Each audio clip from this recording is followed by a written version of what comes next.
Bonjour à tous, Bonjour à bienvenue tous. dans ce nouveau webinaire Miss Campus pour une nouvelle partie sur le paillage végétal.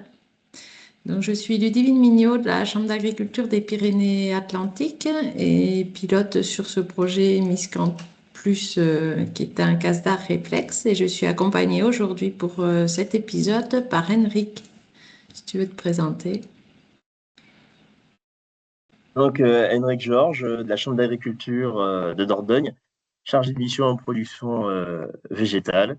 Et donc, j'ai participé au projet Miss Campus avec l'ensemble des collègues des chambres d'agriculture concernées. Tu veux passer la première diapo, Henrik, peut-être? Hop là. Donc, juste quelques règles de fonctionnement du webinaire. Si vous pouvez vous couper vos micros pendant la présentation. Les caméras sont optionnelles, mais bienvenue. Vous avez le QR en haut de l'écran pour poser vos questions. Et du coup, on répondra à celles-ci à la fin de l'intervention. Et pour information, le webinaire est enregistré et le replay sera partagé. À la fin, vous retrouverez l'endroit où on retrouve tous les éléments que l'on a fait dans le cadre de ce projet.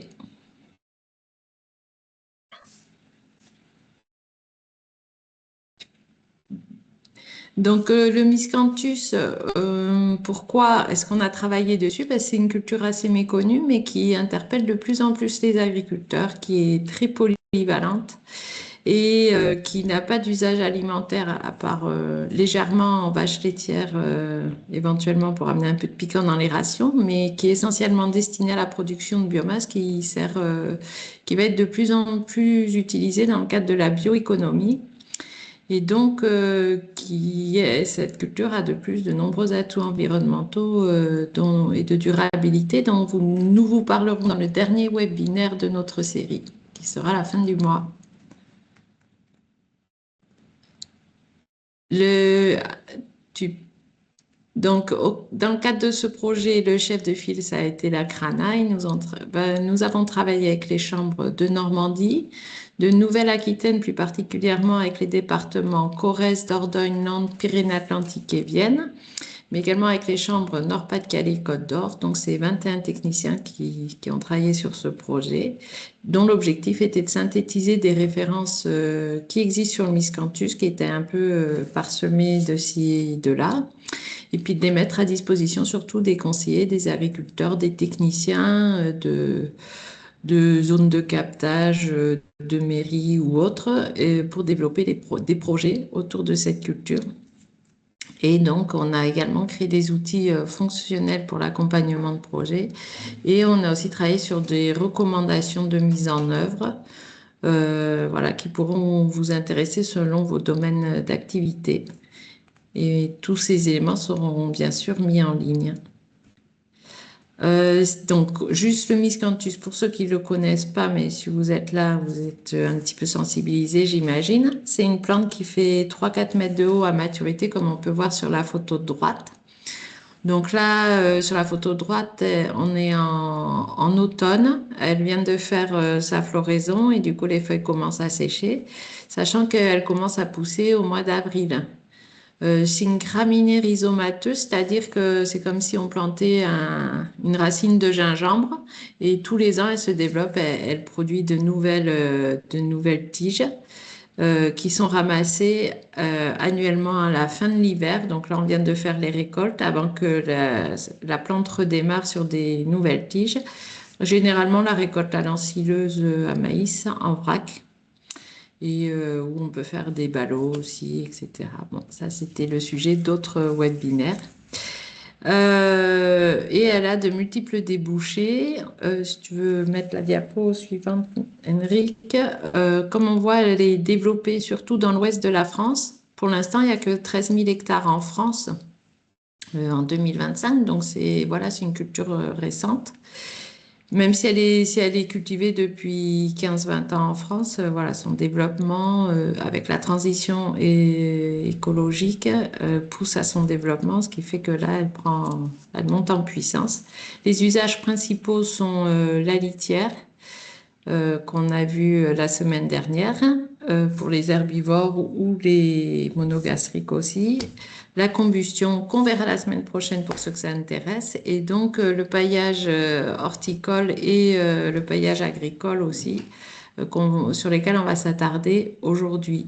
Et sachant qu'il y a d'autres débouchés, comme en plasturgie, en éco-construction, c'est un peu un équivalent aux chambres. Donc tout ce qui est Schoenvott, etc., on peut avoir les mêmes usages avec le miscanthus. L'utiliser en chimie verte et notamment sur des biocarburants de nouvelle génération qui sont faits avec des nouveaux procédés qui viennent d'émerger et que la France pousse fortement dans notre contexte géopolitique qu'on connaît. Donc on est amené à travailler sur ces sujets-là aussi. Voilà. J'ai fini pour ma partie et je vais laisser Henrik reprendre la main pour tout ce qui concerne le paillage végétal, le sujet du jour. Alors, concernant le paillage végétal, l'objectif, du coup, c'était de faire déjà un point sur en fait les raisons qui ont poussé nos producteurs, les producteurs de nos réseaux à se tourner vers le miscanthus, aborder aussi du coup des retours d'essais, et puis vous faire part en fait des points clés qu'on a un peu recensés en fait au cours de nos essais, des points de vigilance et des points en fait qui restent encore à améliorer. On donne déjà tout d'abord quand en fait on reprend les différentes raisons qui ont poussé en fait les agriculteurs de nos réseaux à partir sur ce type de pratique. On a déjà en fait le côté phytosanitaire. Pour ceux qui le voient, du coup, on est quand même sur une dynamique en fait de réduction des substances actives, donc aussi de réduction en fait des herbicides, avec des pertes de molécules, des situations où en fait on est en impasse technique. Donc en fait des producteurs qui souhaitaient trouver des solutions avec la possibilité en fait d'avoir la certitude d'avoir une biomasse et en fait de l'avoir de façon locale. C'est ce qui les intéressait également, en fait. Comme je disais, c'est le côté biomasse. Quand en fait on parle de biomasse, c'est le fait qu'ils puissent se fournir au niveau local avec une biomasse en fait qui avait une certaine pureté, donc qui n'avait pas en fait de graines dans du coup le produit et qui pouvait être aussi utilisable rapidement. Donc, comme Ludivine l'a dit, dans la plupart de nos cas, on est sur des récoltes à l'ensileuse, donc qui permettent en fait d'avoir du miscanthus vrac, et donc qui peuvent être utilisés directement par le producteur et même en fait acheminés à la parcelle directement. On aura donc du coup différents types d'essais. Donc là, pour le premier essai qui vous est présenté, il s'agit d'un essai qui a été effectué en pépinière arboricole chez en fait un producteur de plants qui réalise des plants plutôt à destination de particuliers, et qui était certifié en agriculture biologique. Lui, dans un premier temps, sa première problématique, c'était l'assurance du coup d'avoir une biomasse qui était assez pure. Donc lui, il avait plutôt en fait des usages de foin sur son exploitation, sur sa pépinière. Et son objectif, c'était de trouver une autre biomasse qui puisse trouver en circuit local, qui puisse être assez pure et qui puisse lui permettre justement de gérer à la fois les adventices sans avoir en fait de problématiques sur ses essences arboricoles. Donc l'essai a été mené sur une durée de 2 ans sur les rangs qui ont été mis en place. Donc avec un objectif, donc comme vous l'avez vu du coup sur le précédent schéma, on avait plusieurs biomasses qui ont été testées. Donc là, dans le cadre en fait de notre webinaire, je vais présenter que les résultats concernant le miscanthus. Donc lui, en fait, les retours qu'on a eu sur ces 2 années, où les applications ont été faites en plein champ, c'est qu'il a réussi en fait à voir du coup sur ces applications une réduction de la population des adventices avec une tendance des adventices à moins percer sur le miscanthus par rapport à sa modalité de foin qu'il avait classiquement. Quand on dit moins percé, c'est qu'en fait, il voyait une moins grande colonisation des planches de miscanthus. Et aussi, les adventices en général qui perçaient, ça pouvait être des adventices plutôt de type vivace dans son cas de figure. On a eu tendance aussi à observer une diminution en fait de l'épaisseur du paillage au cours du temps. C'est-à-dire qu'en fait, au bout, l'épaisseur était mesurée de façon mensuelle. Au cours des 2 à 3 premiers mois, on voyait en fait un maintien de l'épaisseur qui a été mis en place à 10 à 15 centimètres, du coup, sur ces essais-là, et qui avait tendance en fait à se réduire pour atteindre les 7 à 10 centimètres sur les planches de miscanthus. Ce qui était aussi observé dans le cadre de cette application, hein, c'est qu'en fait, on avait une tendance à l'isolation en fait du sol qui était présent sous le paillage, où la température pouvait diminuer de 5 degrés par rapport en fait aux températures estivales qui étaient supérieures à 30 degrés et qui pouvaient être aux alentours du coup de 25 à 30 degrés sous le paillage de la ligne qui était mise où le miscanthus était mis en place. Et enfin, du retour du coup du producteur et du retour en fait des suivis que nous avions vus, il n'y avait pas en fait de différence de croissance hein, du coup visible, quelles que soient les modalités. Donc en fait, on n'a pas vu de gain de croissance sur les plants que lui produisait, et on n'a pas vu non plus de malus hein, par rapport en fait à la croissance des plants. Ce qui est important de dire, c'est que le producteur non plus n'a pas changé particulièrement ses pratiques hein, d'irrigation. Hein. Il avait mis en place une irrigation goutte à goutte, du coup, et en fait, ses pratiques d'irrigation n'ont pas changé au cours de cet essai. Autre type d'application qui rejoint à la fois du coup la mise en place du coup de la parcelle de miscanthus et la mise en place du coup du paillage. Hein. Dans le cadre de cet essai, on était sur un miscanthus qui provenait d'une parcelle à proximité en fait d'un cours d'eau, où là le producteur faisait en sorte du coup d'implanter ce miscanthus pour justement résoudre cette problématique de ZNT, de qualité en fait de l'eau. Hein, pour éviter d'avoir des traitements à appliquer en fait sur ce parcellaire-là. Et en même temps, du coup, il utilisait donc du coup du miscanthus vrac pour la gestion de l'enherbement sur les interrangs en fait de ces framboisiers.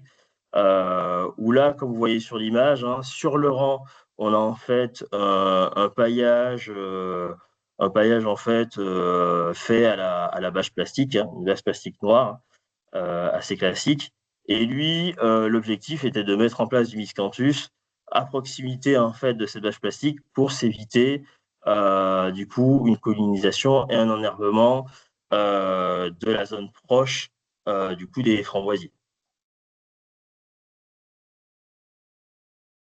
Donc là, pour que ce soit du coup assez visuel, donc comme vous l'avez vu aussi, je ne l'ai pas précisé, mais on est sous abri dans le cadre de cet essai.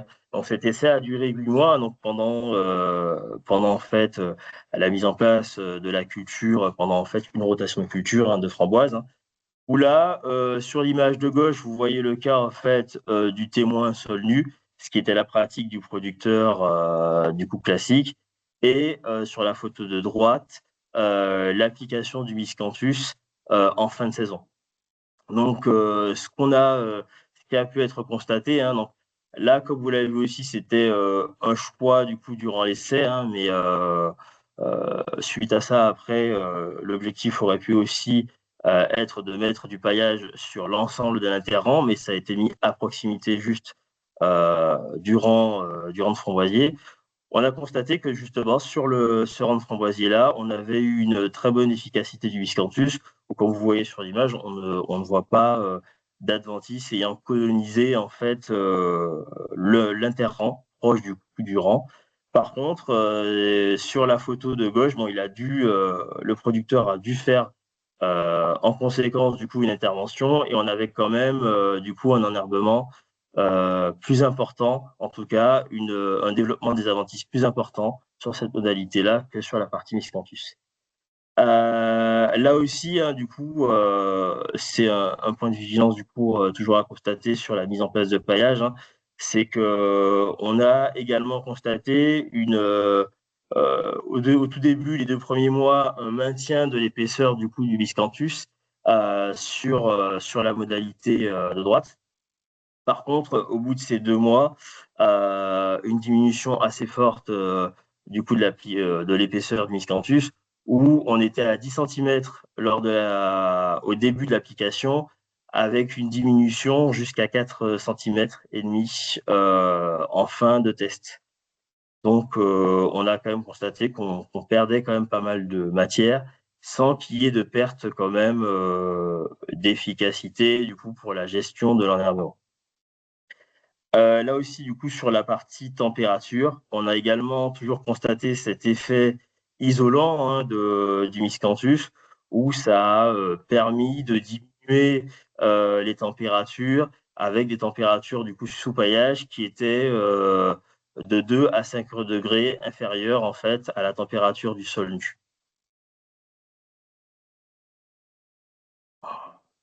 Sur la partie viticole, hein, il s'agit en fait de retours d'expérience, du coup, retours d'expérimentation globale, hein, qui ont eu lieu principalement en Nouvelle-Aquitaine, où là, le test a été fait, hein, donc comme vous le voyez sur l'image de gauche, de mettre en place des placettes du coup de miscanthus, hein, avec des épaisseurs au moins de 15 centimètres et du coup sur au moins 80 à 90 centimètres de large sur le rang de vigne.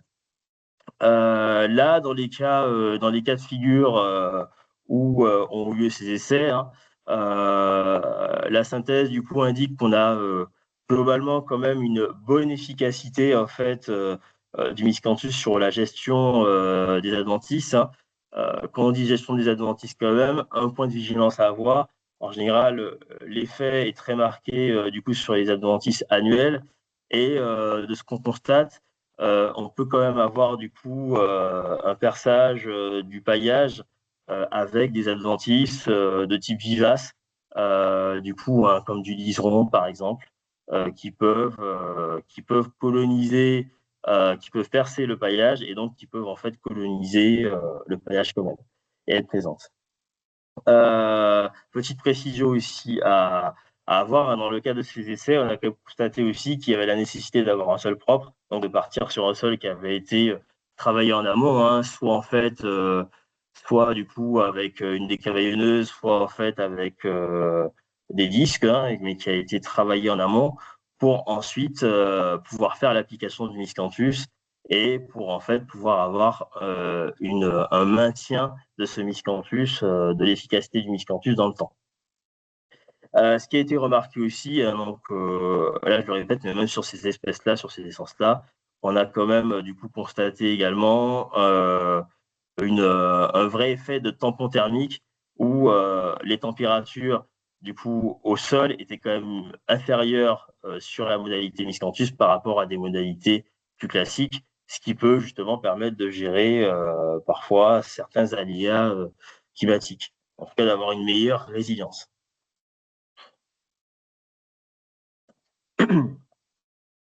Autres effets constatés, là du coup on est aussi sur un essai qui a été fait sur une vigne un peu plus récemment.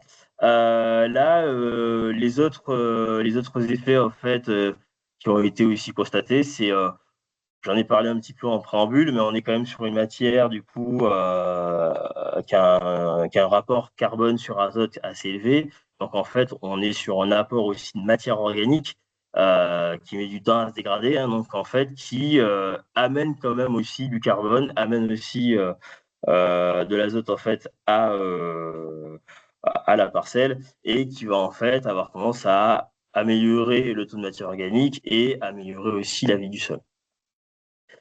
Sur les essais qui ont été faits, hein, parce que ça reste un point de vigilance à avoir quand en fait on met en place aussi ce type de pratique, c'est d'évaluer l'effet que ça peut avoir sur la nutrition, mais également sur le rendement des vignes. Où là, concernant en fait la partie nutrition, il n'y a pas eu, lors des essais réalisés, il n'y a pas eu en fait de symptômes visibles de carence, hein. Je pense essentiellement au fait aussi que la matière n'ait pas été mélangée au sol, hein, donc n'est pas créé de fin d'azote du coup pour la vigne. Mais en fait, sur certains résultats, dans certains cas, on pouvait être amené à constater un taux d'azote assimilable qui, dans les mous du coup de raisin, qui pouvait être plus faible que dans le cadre des modalités TNT, qui n'étaient pas où il n'y avait pas d'application en fait du paillage. Enfin, il y a une vigilance aussi à avoir quand même sur les rendements, parce que là, en fait, ça reste pour moi une piste en fait d'amélioration, hein, qui peut être travaillée justement dans les années à venir, hein. Selon les cas de figure, on peut avoir en fait des cas où le rendement peut être diminué avec en fait une taille de baie qui aussi diminue, hein, donc un poids de grappe et un poids en fait de baie qui est diminué dans les modalités de miscanthus, mais ce n'est pas tout le temps le cas. On voit en fait des modalités où on n'a pas du coup de cette perte de rendement. Donc, il y a peut-être aussi un travail du coup qui est en fait à poursuivre pour savoir dans quel cas de figure on peut avoir du coup un effet bénéfique ou non sur sur la partie viticole. Autre usage, Henrik, là, il est 55, faut que tu accélères, je pense. très bien. Bah écoute, j'ai bientôt fini. Ça tombe bien. Autre usage, du coup, qu'on souhaiterait présenter, hein, donc la partie plutôt péage ornemental, hein, où on a toujours cette notion quand même de circuit court, du coup, hein, de gestion de l'eau, des NNTO et de la qualité de l'eau, hein, où là, en fait, le producteur qui fournit le service technique avait cette problématique-là. Et le service technique, en fait, se fournit directement suite à la récolte, hein. Donc, c'est eux qui s'occupent de stocker à l'air libre le miscanthus pour qu'ensuite il soit épandu au niveau des parcelles. Donc, dans le cas de cette application, hein, on est à la fois sur des applications esthétiques, mais aussi pour la gestion d'enherbement, hein, où le retour du service technique, hein, et qu'il y a quand même une certaine praticité, hein, de l'application du miscanthus. On est quand même sur une matière assez légère, donc pour un service technique, c'est assez agréable de pouvoir en fait l'appliquer de ce qu'ils nous ont indiqué comme retour. Et ce qui les intéressait également, c'était quand même l'aspect esthétique, avec en fait une matière qui gardait qui avait en fait cet aspect un peu clair du coup en paillage. Par contre, le petit point qu'ils avaient de vigilance, c'est que comme en fait la dégradation est assez lente de miscanthus, quand en fait il y avait le souhait de réapprovisionner les parterres en question, ils étaient obligés de passer par une phase de retrait du miscanthus pour ensuite réappliquer un nouveau miscanthus et pour avoir un miscanthus plus propre et moins grisé, ce qui peut arriver au bout de quelques années. Alors, juste un petit point du coup pour finaliser sur la question en fait un peu de réussite, plutôt pour la partie agricole, hein, du paillage du miscanthus, hein. Ce qu'on a constaté, du coup, il fallait quand même un paillage du coup qui soit à minima en fait à 10 cm, voire à 15 d'épaisseur, hein, pour avoir une efficacité sur la gestion d'enherbement. Du coup, une application qui doit se faire sur sol propre. Et comme on le voit là, hein, c'est le cas précédent que je vous ai présenté, hein, avec le service technique qui stockait son propre miscanthus, pardon. Il y a la possibilité en fait de l'imaginer en stockage à l'air libre. Les points de vigilance quand même à avoir quand en fait on met en place ce type de pratique, c'est que ça peut être efficace sur les adventices, principalement sur les adventices annuels. Mais il y a aussi en fait un point de vigilance à avoir en regardant l'effet que ça peut avoir sur le rendement des cultures, également sur en fait les températures des sols et les contraintes hydriques. Et pour finir aussi, pour dire qu'en fait, il y a Il y a d'autres, il y a encore des relevés à faire techniques, on va dire, hein, mais il y a aussi en fait des pistes d'amélioration à voir, hein, sur l'application au niveau agricole, ou pour la partie mécanisation du coup de l'application du paillage. Il y a des tests qui sont faits par l'IFV, hein, du coup par exemple, que j'ai cité là, où plusieurs questions se posent, hein, comment en fait approvisionner à chaque fois du coup les pendeurs en question qui est utilisé, quelle est la vitesse d'avancement pour assurer en fait une bonne application du paillage. Donc c'est plein encore de questions qui sont à se poser sur ce sujet-là et qui pourront être résolues dans les années à venir, on l'espère. Et comme l'a précisé du coup Ludivine lors de sa prise de parole, il y a d'autres webinaires. Donc il y a déjà eu des webinaires qui ont eu lieu concernant les usages du miscanthus et la culture aussi. Et là, vous voyez la liste des autres webinaires qui auront lieu, ainsi que le QR code qui peut permettre d'accéder aux fiches et aux outils en fait concernant le miscanthus, qui ont été développés dans le cadre du projet Miscampus. Merci Henrik. Tout n'est pas encore en ligne pour l'instant, puisque notre projet se finit le 30 avril. Il nous reste quelques jours pour amender les mises en ligne. Je voudrais remercier toute l'équipe qui a travaillé sur le projet. Donc, vous avez la liste ici. Je vois qu'il n'y a pas de questions dans le question-réponse. Alors, soit on a été très complet, soit on a répondu à vos attentes. Voilà, n'hésitez pas à les poser si vous en avez. J'ai toutefois fait une remarque aussi sur au niveau de la ligne, puisqu'on a pu constater, nous, localement, des départs à partir du greffon et pas du pied mère. Donc, il faut dégager au moins jusqu'à la zone de greffage les plantes de vigne si on met ce paillage en place pour pas avoir des démarrages intempestifs de ce qu'on ne veut pas. Voilà. Bon, ben, il n'y a pas plus de questions. Nous sommes dans les temps pour une fois et nous allons vous laisser et vous donner rendez-vous la semaine prochaine pour parler d'usage du miscanthus en combustible avec Thomas Levaux de la Chambre du Nord-Pas-de-Calais. Bonne journée à tous. Au revoir. Merci à tous. Au revoir.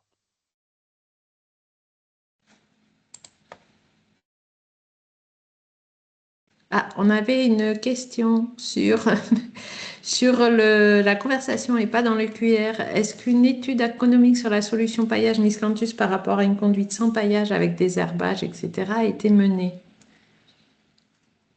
Est-ce que tu as C'est ça, j'ai pas entendu le début de la question, pardon. C'est en fait, est-ce que vaut mieux pailler au désherbant ou au miscanthus économiquement parlant? Ah, Pour l'instant, alors, je crois que pailler au miscanthus reste plus onéreux. voilà, c'est ce que j'allais dire en fait. Du coup, il y a eu des études qui ont été faites, hein. Économiquement parlant, le miscanthus, quand en plus il est acheté, reste quand même plus onéreux qu'en fait une pratique classique. Ça en fait, il faut pas se voiler la face. Ça reste quand même une matière qui reste plus chère que les pratiques classiques. La différence quand même qu'il peut avoir, hein, et c'est les questions qu'on commence à avoir avec certains producteurs, c'est une question aussi d'autonomie. Ça veut dire qu'en fait, on commence à avoir du coup des viticulteurs, des arboriculteurs qui en fait se posent la question de produire eux-mêmes leur miscanthus. Là, ça veut dire quand même qu'on serait sur une autre démarche, où ils seraient sur une démarche d'investissement, et après, ils seraient autonomes en fait dans leur application. Donc là, ce serait quand même plus intéressant économiquement de partir sur cet aspect-là. Par contre, très honnêtement, oui, quand en fait on est sur un achat de matière, on est sur des coûts qui sont quand même beaucoup plus élevés avec du paillage de miscanthus que en fait les pratiques classiques. On a une autre question concernant l'étude sur les concentrations en métabolites dans le miscanthus avant de l'utiliser en paillage. Il faut savoir que le miscanthus, c'est une culture où on ne met pas de phyto dessus, à part en Oui, l'année d'implantation, et on commence à le récolter en deuxième, et il va monter en rendement jusqu'en cinquième année. Donc en fait, c'est une culture qui concentre très peu les métabolites. Et il y a des essais qui ont été faits, puisqu'il a été implanté dans une zone polluée en région nord. Et ce qui ressort, c'est que là, il s'agissait de plomb et de cadmium qui ont été concentrés dans les racines Et en fait, il était utilisé en combustion, donc se posait justement la question du dégagement d'éventuels polluants suite à la combustion d'un miscanthus produit sur zone polluée. Et en fait, il n'y en avait pas, parce que les polluants, le mot, Henrik, je l'ai sur le bout de la langue, il Pardon? est rémédiateur, enfin bref, il stocke Ah, dans les il racines, est voilà. phyto, c'est un phyto, Rémédiateur, phytoremédiant, pardon. Oui, voilà. c'est ça, en fait. Donc, Donc, il y il a va avoir peu de tendance à risques à mon détoxifier les avis. sols, oui. Bien sûr, ce serait à confirmer avec des études peut-être plus approfondies, mais nous, de ce qu'on a vu en biblio et ce qu'on a rencontré, c'était plutôt ces constats-là. Bon, voilà. Ce coup-ci, on vous laisse pour de bon. Désolé pour ceux qui sont partis suite à notre premier au revoir. Et à Eh la oui. semaine prochaine. Bonne journée. Merci encore à tous, à la semaine prochaine.